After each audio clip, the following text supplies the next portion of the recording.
الرحمن الرحیم ناظرین ڈیٹ چینل کے ساتھ میں ہوں آپ کا میزبان امجد عباسی۔ آج جس فراڈ کے بارے میں آپ سے بات کریں گے وہ ہے کہ اگر آپ اچانک کسی بینک سے باہر نکلتے ہیں، یہ میرا ایک پرسنل کیس بھی میرے پاس آیا۔ اس کریکٹر میں ایک خان صاحب جو ایک بلڈنگ میں کیئر ٹیکر تھے کسی ہوٹل میں، ان کو مالک نے بھیجا کہ آپ یہ چیک کیش کروا کے لائیں۔ جب وہ چیک کیش کروانے بینک گئے اور بینک سے باہر نکلے تو ایک شخص انہیں ملتا ہے اور وہ کہتا ہے خان صاحب یہ دیکھیں، یہ بچہ کسی کے پیسے اٹھا رہا ہے۔ تو خان کہتا ہے میرا کیا لینا دینا۔ اتنی دیر میں ایک اور بندہ سانس پھولے آ جاتا ہے، وہ کہتا ہے جی میں یہاں سے بینک سے رقم نکلوائی ہے تو وہ گر گئی ہے۔ اب خان کے علاوہ سارے کریکٹر آپ سمجھ جائیں کہ وہ آپس میں ملے ہوئے ہیں۔ وہ کہتا ہے جی میری رقم گم ہوئی ہے۔ وہ پہلا شخص کہتا ہے خان صاحب کو کہ آپ کو پتہ ہے نا، میں نے آپ سے کہا تھا کہ یہ بچہ پیسے اٹھا رہا ہے۔ وہ کہتا ہے میرا کیا لینا دینا۔ وہ جو دوسرا شخص وہ کہتا ہے جی میں آرمی میں کیپٹن ہوں، تو رقم آپ دونوں نے میں سے کسی نے اٹھائی ہے۔ یہ ابھی اسے خان کو انگیج ہی کیا تھا باتوں میں۔ ایک تیسرا شخص آ جاتا ہے، یہ بھی ان سے ملا ہوا ہے۔ وہ کہتا ہے جی میرے پاس کیا مسئلہ ہے جی، یہ مسئلہ ہے جی۔ وہ کہتا ہے یار یہ تو پولیس کیس ہے، تو پھر آپ بچہ نہیں مل رہا تو آپ دونوں میں سے کسی کے پاس رقم چلیں پولیس کے پاس۔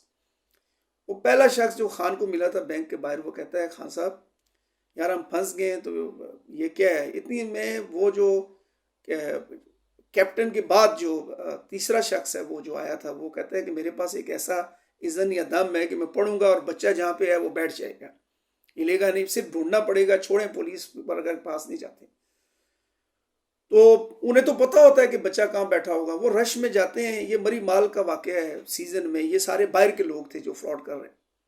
وہ جاتے ہیں، بچے کا انہیں پتہ ہے، وہ ایک چرچ ہے ہمارا وہاں پہ، ایک پارک کے سامنے، وہاں بیٹھا ہوا تھا۔ بچے کی تلاشی لیتے ہیں، بچے کے پاس کچھ نہیں نکلتا۔ وہ جو کیپٹن صاحب ہیں وہ کہتے ہیں کہ یار میری تو رقم غائب ہوئی ہے، تو یہ آپ دونوں میں سے کسی کے پاس ہے۔ یہ بحث مباحثہ کر رہے ہوتے ہیں، میرے پاس ہے نہیں، فلاں ہو گیا ہے۔ تو ایک اور بندہ آ جاتا ہے، وہ اپنے آپ کو پولیس والا شو کرتا ہے۔ وہ کہتا ہے کیا مسئلہ ہے جی، آپ یہاں کیوں بیٹھے ہیں، کیا شور ہے۔ وہ کہتے ہیں جی یہ مسئلہ ہے۔ وہ کہتا ہے جی چلیں جی تھانے۔ تو خان صاحب گھبرا جاتے ہیں، انہوں نے وہ رقم نکلوائی ہوتی ہے، ٹھیک ہے۔ تو جو پہلا شخص خان صاحب کو ملتا ہے وہ کہتا ہے خان صاحب ہم ویسے پھنس گئے ہیں، اس طرح کرتے ہیں کہ یار یہ کیا ہو گیا۔ اتنے میں جو شخص اپنے آپ کو پیر شو کر رہا ہوتا ہے یا اس کے پاس کوئی اذن ہوتا ہے، وہ کہتا ہے جی میرے پاس ایک اور حل ہے، وہ یہ ہے کہ آپ دونوں میں سے پہلے ایک جائے پھر دوسرا جائے، 500 قدم گنے، ہر قدم پہ استغفار پڑھے۔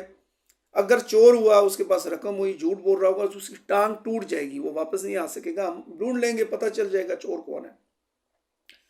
جو شخص خان صاحب کو ملا ہوتا ہے پہلے نا، وہ کہتا ہے خان صاحب یہ آسان حل ہے، بس یار میں اور آپ ویسے پھنس گئے نیکی کر کے، تو اس طرح کرتے ہیں کہ وہ ساری چیزیں نکال کے خان صاحب کو دیتے ہیں کہ یہ آپ پاس رکھیں، مجھے آپ پہ ٹرسٹ ہے، میں اور آپ پہلے ملے تھے، یہ پتہ نہیں کون لوگ ہیں، تو آپ یہ پاس رکھیں، تو میں بس جا رہا ہوں یار، پتہ نہیں میری ٹانگ سلامت رہے گی یا نہیں۔ وہ چلا جاتا ہے، کچھ دیر بعد واپس آتا ہے خوش ہو کے، کہتا ہے شکر ہے یار میرے تو پاؤں بھی سلامت، ٹانگ بھی سلامت، ٹوٹی نہیں۔ تو وہ جو شخص پیر بنا ہوتا ہے پولیس والا کیپٹن، وہ کہتا ہے ہاں جی چلیں، ہمیں تسلی ہو گئی ہے کہ آپ نہیں ہیں، چونکہ ان کا دم بڑا چلتا ہے، بچہ جو بیٹھ گیا تھا دم کیا ہے تو ادھر ہی، یہ ہل بھی نہیں سکا۔ اب ذہن میں دیکھیں کہ خان صاحب کے علاوہ سارے ملے ہوئے ہیں۔ اب خان صاحب کی باری، خان صاحب نے مجھے بتایا، چونکہ بعد میں ایف آئی آر ہوئی، کیس ہوئے، گرفتار بھی کروائے تھے خان صاحب نے، بڑے زبردست، وہ الگ لمبی سٹوری ہے۔ خان صاحب نے کہا کہ میں نے اپنا 40,000 روپیہ، سر پہ ٹوپی، جیب میں سے تسبیح، شناختی کارڈ اور پتہ نہیں ایک دو چیزیں اور تھی، وہ نکال کے اس پہلے والے شخص کو دیے کہ یار یہ پاس رکھو، ٹوپی میں ڈال کے، سر پہ جو ٹوپی تھا۔ اور میں چلا گیا نیچے ڈیوو کے اڈے پہ، اترائی میں۔ اب وہ اترائی میں گیا ہے تو وہ ایک نیچے ڈیوو کا اڈا ہے، وہاں پہنچ گیا۔ جب 500 قدم راستے میں کہتا ہے جی کہ قدم اٹھاؤں تو استغفار بھول جاؤں، آگے بندہ آ جائے، یہ وہ کرتے کرتے بہت دیر بعد جب واپس آیا تو وہ لوگ وہاں نہیں تھے، وہ سارے آپس میں ملے ہوئے تھے۔ اب یہ ایک آرگنائز قسم کا فراڈ ہوتا ہے۔ یہ آپ ہاسپٹل میں ایز اے اٹینڈنٹ کھڑے ہیں اور ان لوگوں کو پتہ چل گیا اس گروپ کو، آپ کے ساتھ وہاں کر سکتے ہیں۔ آپ کہیں منڈی میں کچھ سامان لینے گئے، وہاں کر سکتے ہیں، بینک سے باہر نکلنے ہیں، وہاں کر سکتے ہیں۔ یہ بڑا ایک آرگنائز قسم کا گینگ ہوتا ہے۔ اس سے پہلے کہ آپ سمجھیں، ایک شخص آ جاتا ہے، دوسرا تیسرا آپ کو انگیج کر کے آپ سے اس طرح رقم ہتھیا لیتے ہیں۔ تو لہٰذا آپ اس ویڈیو کو اگر پسند آئی ہے تو باقی لوگوں کی معلومات کے لیے شیئر کریں تاکہ باقی لوگ اس فراڈ سے بچ سکیں۔ اور چونکہ سوشل میڈیا فراڈز کے سلسلے میں کافی ویڈیوز اپلوڈ کر چکا ہوں، مختلف قسم کی ہیں، تو یہ سلسلہ جاری رہے گا۔ دیگر بہت سے ٹاپکس پہ بھی گائے بگائے آپ سے بات ہوتی رہتی ہے۔